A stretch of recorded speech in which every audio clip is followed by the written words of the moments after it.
Okay. For up-to-the-minute reports, stay tuned to this station. Now the news.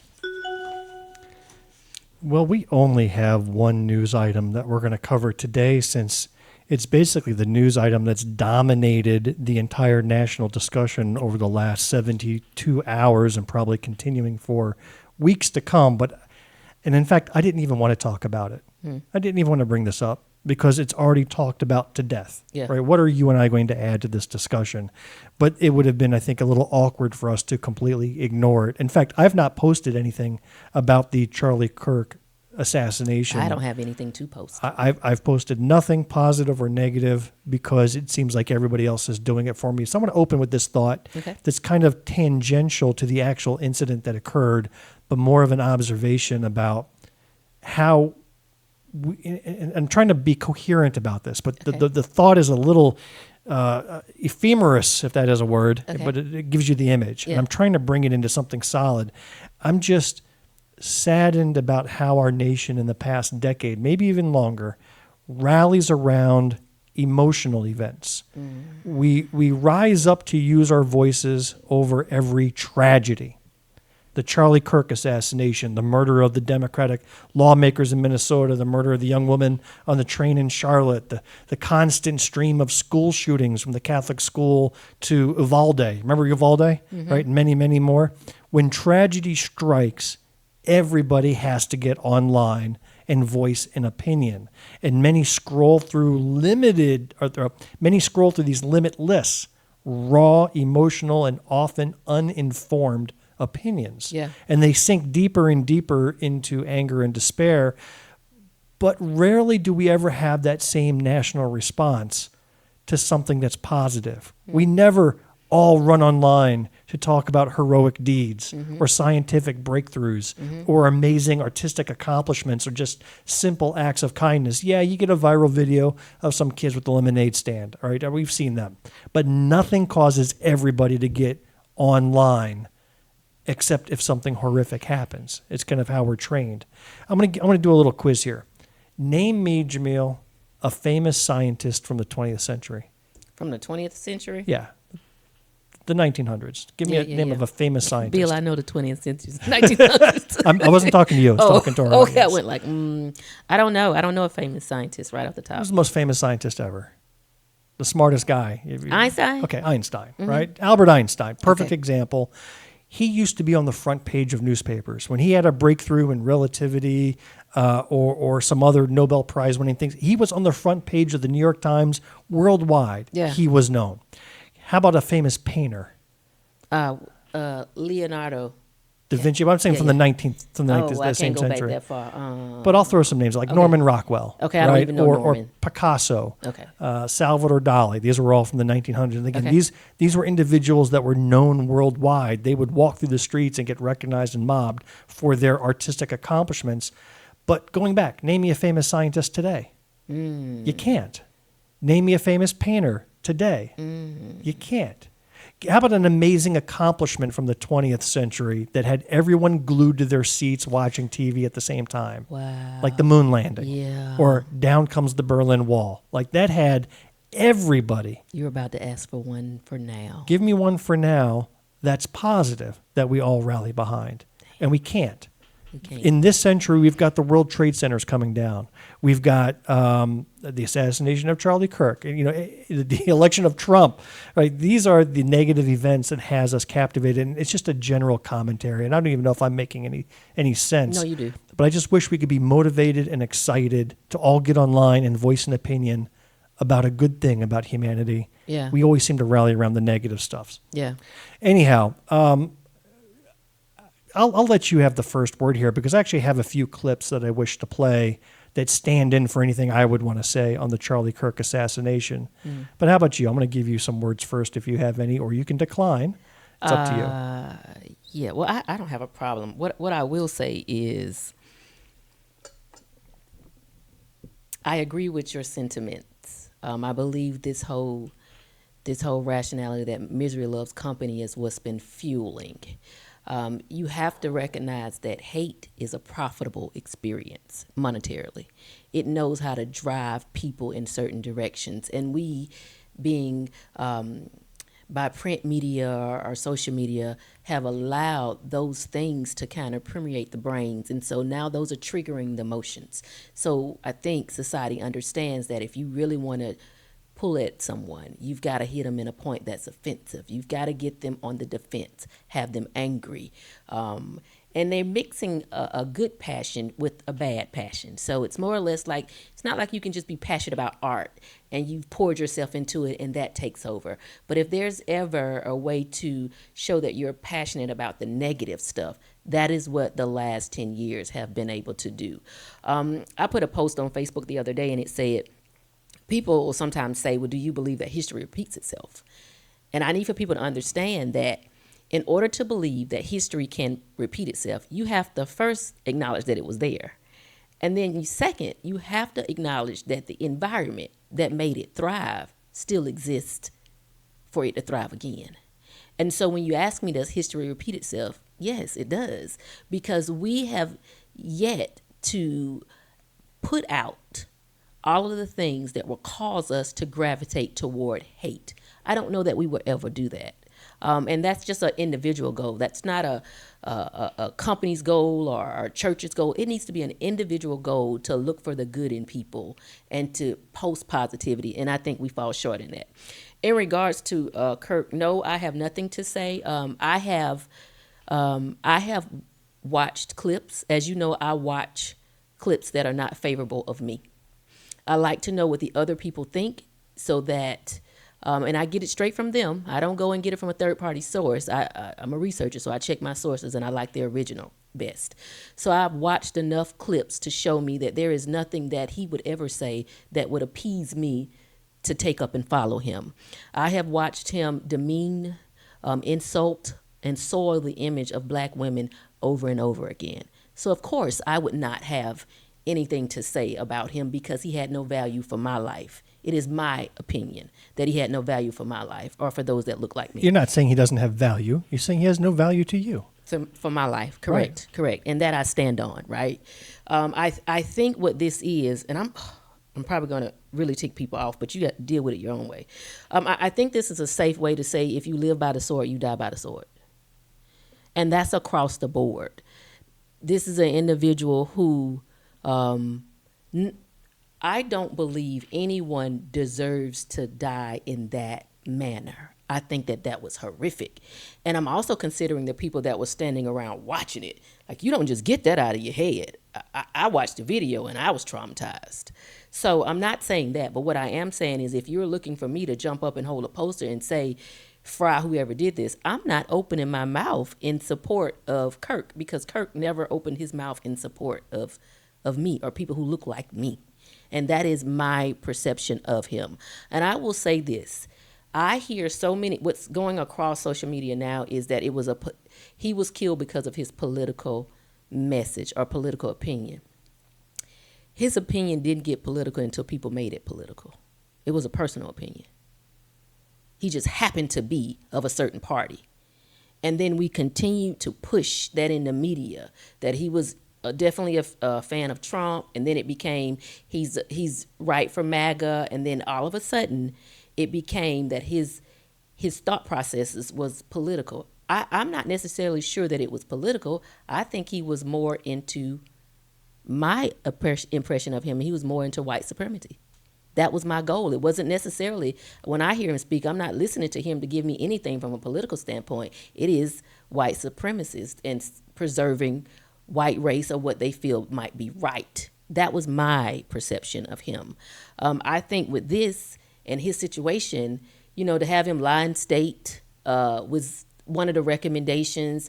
To have a monument or something built was another recommendation on an individual who was a public figure who expressed his beliefs is a bit much, if you're asking me. Well, this president gave Rush Limbaugh the Presidential Medal of Freedom. Correct. So, the standards are not what you and I would expect.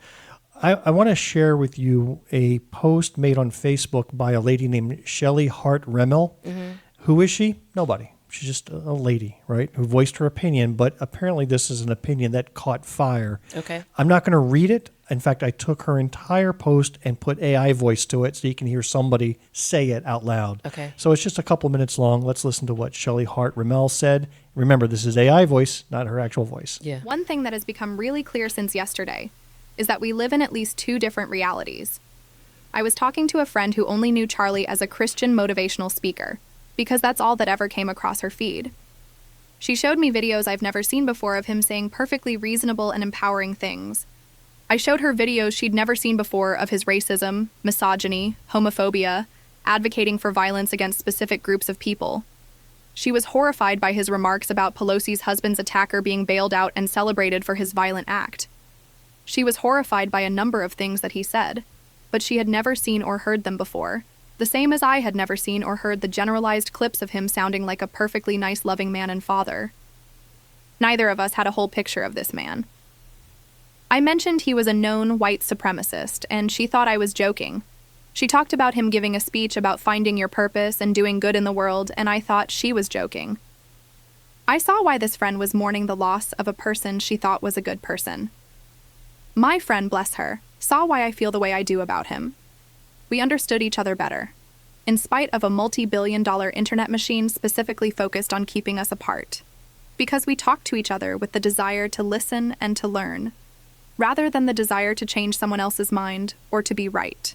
None of those motivational things he said change my opinion about him because they don't erase the negativity, the subtle calls for violence, the belittling and denigrating of other races, religions, genders, etc. His negative and blaming comments about homeless people, the poor, and victims of domestic violence. His comments about rounding up people who didn't think like him and putting them in camps where their behavior could be corrected. That time he said empathy was a made-up word he didn't believe in. That other time he said the Civil Rights Act was a mistake. The time he said most people are afraid when they get on a plane and see that there's a black pilot. His anti-vaccination rhetoric and his active campaigning against people being allowed to wear masks for their own health. His open support of fascism and white supremacy. To me, all of those are fully unchristian sentiments. Those are undeniable, and just one of them would be a deal breaker for me. All of them together are a picture of a man who was polarizing, enraged a lot of people, and rightly so. But even with all of that, I would never wish upon him, or especially his children, the end that he got. Oh, and my friend had never heard. And God help me, I don't know how she escaped the news, but she had never heard of the Minnesota legislators who were shot in June. The husband and wife and dog who were killed, one after throwing themselves over their child to protect the child, the other couple who somehow survived. Politically motivated attacks specifically because they were Democrats. She learned about those shootings that happened months ago because I showed her Charlie Kirk's comments about them. The kidnapping plot against a female Midwestern Democratic governor. The assassination attempt against Pennsylvania's Democratic governor. All things Charlie had plenty to say about while supporting the Second Amendment and bashing the Democratic Party. She didn't know about any of it because we're all living in two different worlds, and none of us have the whole story. So I thought that was brilliant. Yeah, so I think I've said this on this show several times. There are a number of them out there, but if you're on Netflix, you need to spend a day and just watch The Social Dilemma. It explains to people how that algorithm is going to give you just what you're looking for. And if you slow down too long to look at a hateful video, it will say, oh, Jamil likes hateful videos, so it continues to send Jamil hateful videos. And they're paying for your time and your attention. So if you're not active, it is going to ding you with notifications to make you say, look at this headline, look at this video. So what she's describing is what has happened. Her friend only looked for the good things, and because she stayed on the good videos, that is what was sent to her. What I believe we're also going to deal with is, with this coming up on an election cycle, the Republicans really have no fire starter to run and win for 2026. It's not a presidential election year. So they need something. And I hate to inform people, but they are going to push this situation until the end, and they are going to use this situation as one of the things that will hopefully drive Republicans to the polls to vote against anything that is non-Republican, even though it has nothing to do with the two parties. that is what we have to prepare ourselves I believe for. I saw a post just today that Turning Point, that was the group that he formed, is already sending out fundraising emails with buttons, like the Act Blue buttons, that go up to $100,000 to donate. Yeah. Like they're already actively out there to capitalize on this tragedy. Yeah. There's a couple more clips I want to play. The name Parker James is a guy I follow on TikTok, not religiously, but his videos pop up on my feed a lot. He's a major TikToker and social media personality. He has the handle ParkerGetAJob, and he's a young guy who's like the counterpart to Charlie Kirk. Oh. He shows up at all the MAGA events and all the Trump rallies, interviews the people, challenges them to debates, does so rationally. He doesn't want screaming matches, but he will call out contradictions and hypocrisies and misinformation. And he shows up, and he's even gone and debated Charlie Kirk directly many times, right? So he's trying to form his own counter personality. Yeah. Well, he was at the event in Utah. He had planned to interview or try to get into it with Charlie Kirk. And here's a live reaction that he had minutes after the shots were fired. Hey everyone, Parker Get a Job here. I'm at Utah Valley University.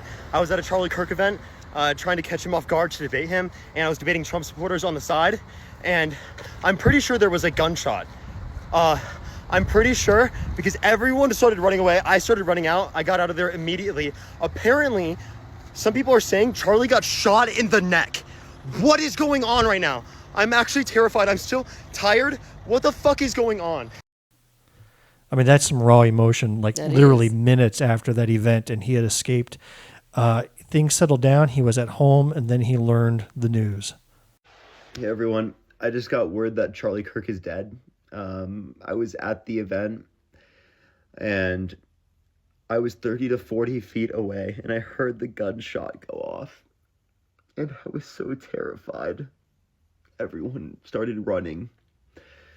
I honestly, I wasn't sure if it was a gunshot in the beginning, but I assumed and I thought that it was likely that it was like a mass shooting or something like that.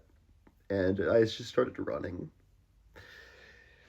And all the people around me started running their hardest, and there were people dry heaving and throwing up and crying due to everything because it's fucking scary.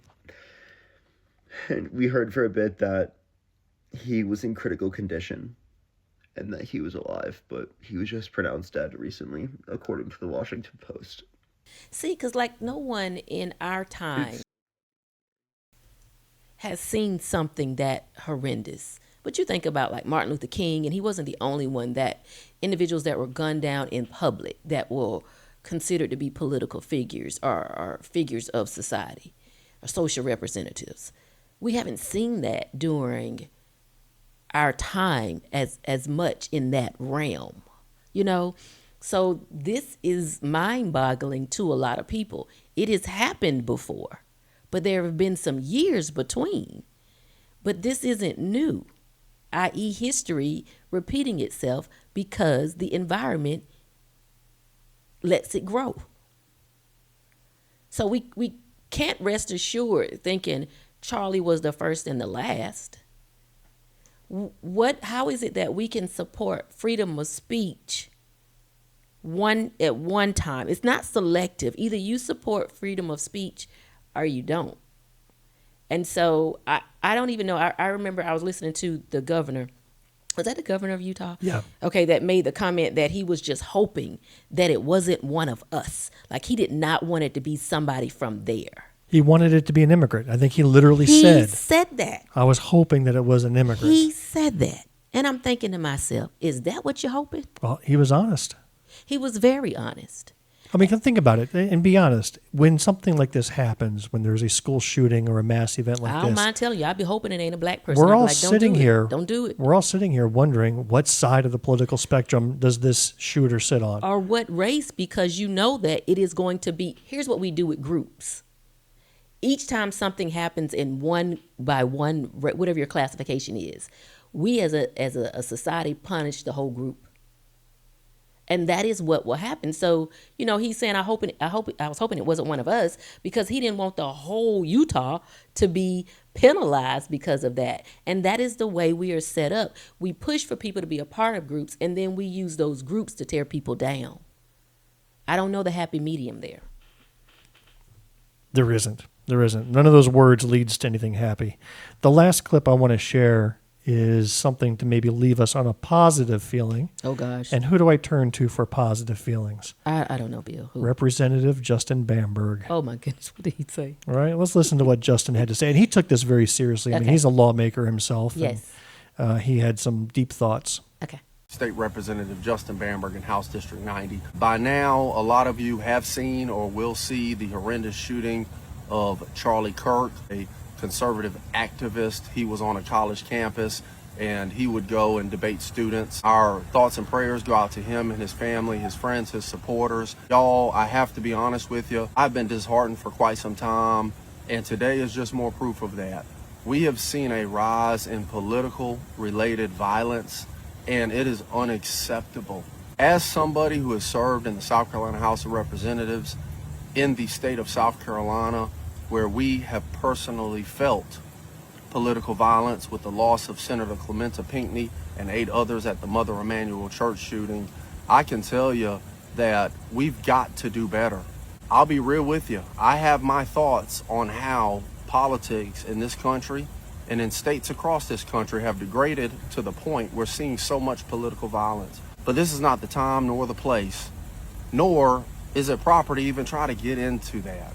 Y'all, we're seeing people get hurt, from citizens to elected officials. We're seeing people get killed, from citizens like Charlie Kirk getting shot, to Minnesota, where we saw Democratic members of their General Assembly lose their life in set-up murders. It's got to stop. There's an old saying, man, that attitude reflects leadership. And I'm committed as a state representative to doing better. It is what it is. I myself can find moments where I get swept up into the current political climate. And I say I could do better. But right now in South Carolina, my colleagues in the House and the Senate, to the governor's office, to the candidates running for Attorney General, to our U.S. congressmen and women, we have to do better. Don't be a continuation of the problems that lead to things like what we saw today. Instead, be a beacon of light, be a beacon of hope, be a beacon of inspiration. See, we all have followers, we all have supporters, and those supporters listen to the words that we as elected officials say. Remember that. Choose your words wisely. We don't have to agree on issues in order to not hate each other. We don't have to be on the same side of the aisle in order to support each other. And I ain't talking about on votes. I'm talking about with the belief that violence is never acceptable.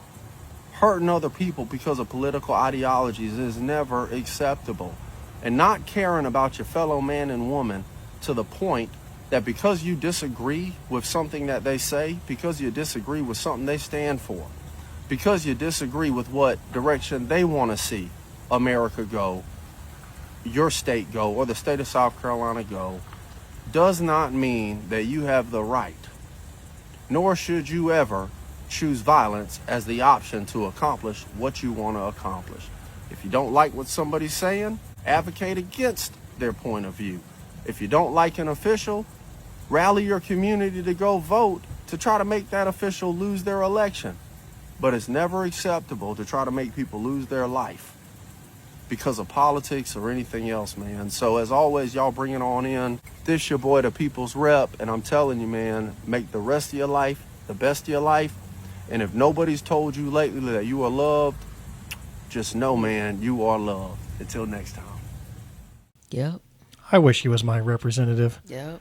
Can you imagine a John McCravey ever talking like that? Nope.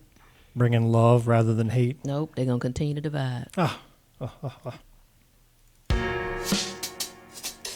And that's a wrap for this episode of Black, White, and Blue in the South. We hope you enjoyed what you heard today. Please take a quick minute and leave us a rating and a review of this show. We do want to know and we care what you think. Your reviews drive search engines and make us more visible to new subscribers. If you do that, we will work diligently to get Anita Guy, Alcoholic, Seymour Butts, Emma Royd, and others on our show. If you are a... You didn't like that? No, we won't. If you are a blue dot in a red sea, keep the faith, keep up the hard work. Change only happens over many years of work and dedication.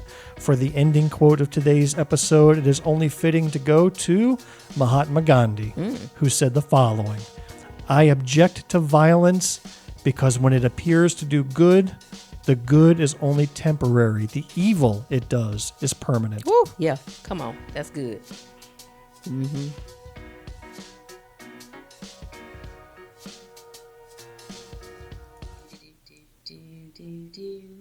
The end.